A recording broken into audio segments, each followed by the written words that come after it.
దేవునికి మహిమ కలుగును గాక. ప్రభునందు ప్రియమైన దేవుని పిల్లల బాగున్నారా? దేవుని మహాదయని బట్టి దేవాది దేవుడు రాత్రికాల సమంతా ఆయన రెక్కల చాటున భద్రపరిచి ఉదయకాల సమయంలో చక్కటి సమయాన్ని ప్రభు మనందరికీ అనుగ్రహించారు. రండి పరిశుద్ధ గ్రంథం నుంచి ఒక చిన్న మాట జ్ఞాపకం చేసుకుందాం. సామెతలు రాసిన గ్రంథం 28వ అధ్యాయము 14వ వచనం చూసినట్లు, నిత్యము భయము కలిగి ప్రవర్తించువాడు ధన్యుడు, హృదయమును కఠినపరుచుకునివాడు కీడులో పడును. దేవునికి మహిమ కలుగును గాక.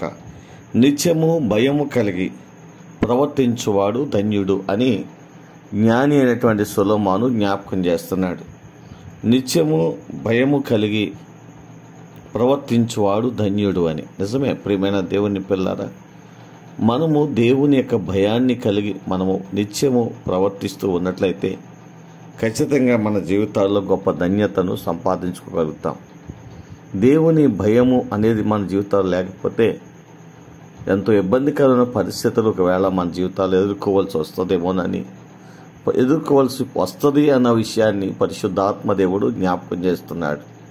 కనుకనే దేవుని యొక్క సన్నిధిలో మనం నిత్యము కూడా దేవుని భయాన్ని కలిగి నడుచుకున్నప్పుడు గొప్ప ఆశీర్వాదాలని మన జీవితాల్లో పొందుకోగలుగుతాం. దేవుని వాక్యం అంటున్నాడు, హృదయమును కఠినపరుచుకుని వాడు కీడులో పడును అని దేవుని వాక్యం జ్ఞాపకం చేస్తూ ఉంది. ఒకవేళ భయము లేకుండా ప్రవర్తిస్తున్నట్లయితే దేవుడే తన దాసుల ద్వారా హెచ్చరిస్తున్నప్పుడు ఖచ్చితంగా ఆ ప్రవర్తనను మార్చుకోవలసిన పని ఎంతైనా ఉన్నది అని కీర్తనకాయక పరిశుద్ధాత్మ దేవుడు జ్ఞాని అయినటువంటి సొలొమోను ద్వారా జ్ఞాపకం చేస్తున్నాడు. కనుక ఒకవేళ ఎటువంటి లోపములు నీ మనలో ఉన్నా వాటిని సరిచేసుకొని దేవుని భయాన్ని కలిగి భక్తిని కలిగి ప్రభువులు ఎదిగినట్లయితే ఖచ్చితంగా గొప్ప ధన్యకరమైనటువంటి జీవితాన్ని పొందుకోగలుగుతాం. ఈ ఉదయకాల సమయంలో అటువంటి విశ్వాస జీవితాన్ని పరిశుద్ధాత్మ దేవుడు మనందరికీ అనుగ్రహించి నడిపించునుగాక. ఆమేన్. కృపాసత్య సంపూర్ణమైన మా తండ్రి, కృపామయుడమైన మా దేవా, నీ వందనాలు స్తోత్రాలు తండ్రి. నీ అపారమైనటువంటి ప్రేమలో మమ్మల్ని జ్ఞాపకం చేసుకుని దేవా, రాత్రంతా మీ రెక్కల చాటును భద్రపరిచి ఈ ఉదయకాల సమయంలో చక్కటి సమయాన్ని ప్రభువా మాకు అనుగ్రహించారు. అందును బట్టి నీకు కృతజ్ఞతాస్తులు చెల్లిస్తూ ఉన్నాం తండ్రి. నిత్యము భయము కలిగి ప్రవర్తించువాడు ధన్యుడు అని దేవుని యొక్క వాక్యములో, హృదయమును కఠినపరుచుకునివాడు కీడులో పడును అని నీ వాక్యం హెచ్చరిస్తూ ఉంది.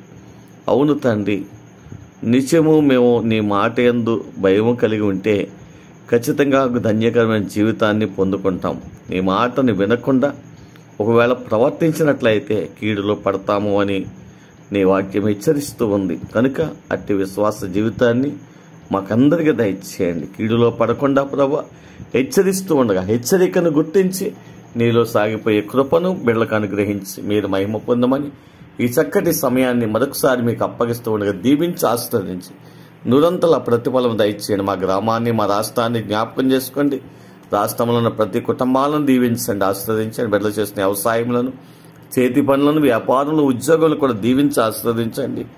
నిరంతర ప్రతిఫలం వారికి అనుగ్రహించండి. దేవ, మా దేశమును ప్రపంచ దేశాన్ని కూడా దీవించండి. ఆయా దేశాల్లో ఆయా రాష్ట్రాల్లో ఉన్న ప్రియబిడ్డలందరినీ జ్ఞాపకం చేసుకుని వారి కష్టార్జితం వారికి వారి బిడ్డలకు ఆశీర్వాదకరంగా మార్చండి. నీ నామాన్ని ప్రేమించి బిడ్డలు చేస్తున్న ప్రతి సత్కారములకు మీరు మనుషులకు అన్యాయస్తులు కాదు కనుక రావాల్సిన నిరంతర ఆశీర్వాదాలు దయచేయండి. చదువుతున్న బిడ్డలకు మంచి జ్ఞానాన్ని దయచేయండి. ఉద్యోగాల కొరకు ఎదురు చూసిన బిడ్డలకు ఉద్యోగాలు సిద్ధపరచండి. గర్భఫలం లేక కన్నీళ్లు కారుస్తున్న వారి గర్భఫలాలు దయచేసి నీ కృపలో వర్ధలు చేసి మీరే మహిమ పొందమని యేసు నామములో ప్రార్థించి స్తుతించి మీకు సమర్పణ చేయుచున్నాము తండ్రి. ఆమేన్.